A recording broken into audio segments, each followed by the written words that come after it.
कशा तऱ्हेने इकडे साप आलं होतं आणि घोणस आहे आणि कुठे ते बसलं होतं बघितलं तुम्ही. ॲक्च्युली आम्ही खूप उशीर थोडं टाईम नंतरच आलो आहे आम्ही इकडे.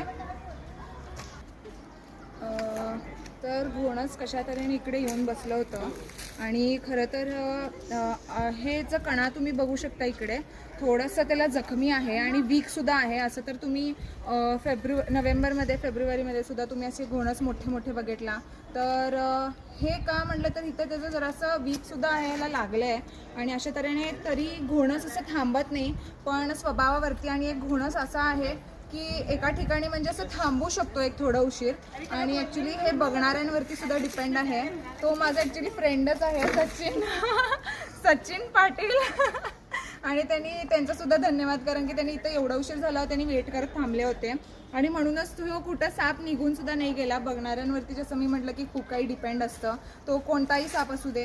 तर आता मी ह्याला पॅक करते.